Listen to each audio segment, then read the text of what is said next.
नमस्कार दोस्तों। शुभ तीज। क्या आप भी तीज का व्रत रखते हो और इन बातों का ध्यान कभी नहीं रखते?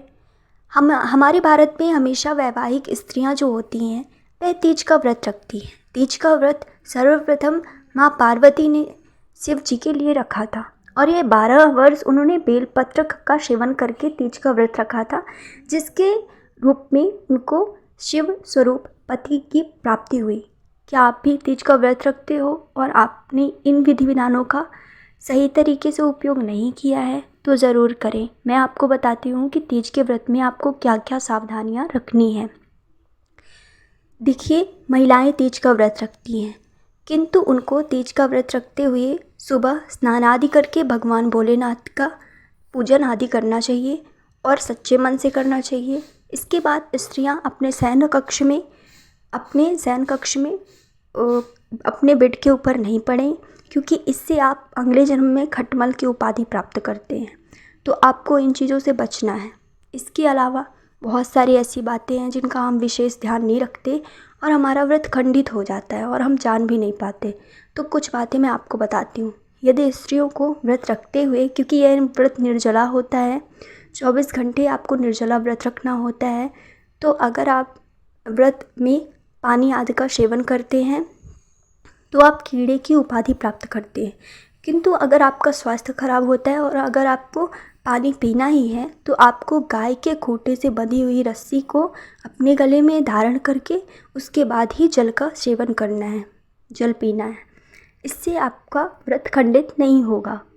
तीसरी बात जो मैं आपको बताना चाहती हूँ और जिसका आपको विशेष कर ध्यान रखना है, तीज के व्रत में आप सिलाई आदि का कार्यक्रम छोड़ दें, क्योंकि आप अगर सिलाई करते हैं, वस्त्र बुनते हैं, वस्त्र सिलते हैं, तो यह आपके व्रत को खंडित कर सकता है। और अगर आपको अपना व्रत नियमानुसार करना है तो इन सब बातों का विशेष ध्यान दें। कृपा करके सिलाई आदि ना करें, उस दिन छोड़ दें। चौथी बात जो मैं आपको बताना चाहती हूँ वह यह है कि अगर आप तीज का व्रत रखते हैं और उस उपरांत आप किसी की बुराई आदि करते हैं, किसी पराई स्त्री की बुराई करते हैं, निंदा करते हैं, तो आपका व्रत खंडित हो जाता है। तो आपको इन सब बातों से बचना है। आपको ध्यान देना है कि आपका व्रत खंडित नहीं हो। आपको सच्चे मन से व्रत रखना और सबके प्रति पूर्ण श्रद्धा रखनी है, सबके प्रति विश्वास रखना है, अविश्वसनीय नहीं बनना है।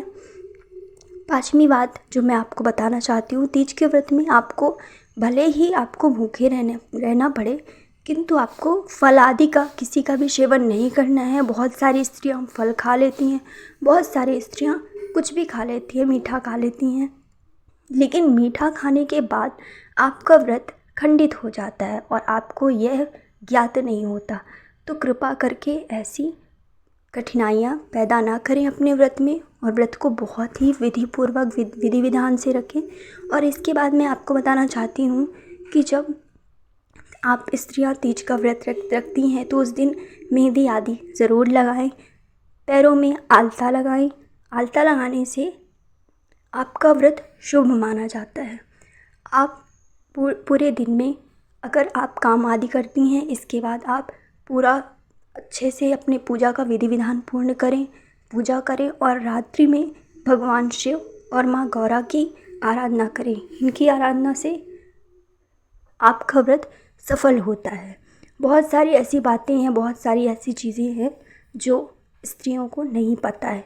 तो तीज के व्रत में आप लोगों को विशेष ध्यान देना है। तीज का व्रत हमारे भारत में सबसे कठिन व्रत के रूप में गिना जाता है। यह कठिन व्रत इसलिए है क्योंकि इसमें आपको निर्जला रहना पड़ता है।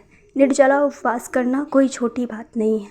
इंसान 2-2 घंटे में जब खाना खाता है तो वह कैसे निर्जला रह सकता है, लेकिन आपकी तपस्या यही है कि आपको निर्जला व्रत रखना है। यह व्रत आपके आने वाले 7 जन्मों को अच्छा बना देता है। इससे आपको पति की प्राप्ति होती है, आने वाले जन्म में भी वही पति आपको मिलते हैं। तो इसके लिए आपको तीज का व्रत बहुत ही सावधानी से रखना है और तीज का व्रत रखते हुए आपको कोई भी ऐसा दोष आदि का कार्य नहीं करना, किसी को मारना नहीं है, किसी के प्रति बुराई नहीं लानी, किसी के मन को ख़राब नहीं करना है। आपको सबके मन को देखते हुए चलना है, अपने व्रत को सफल बनाना है। आपको अपने व्रत में बहुत ही श्रद्धा और निष्ठा रखनी है।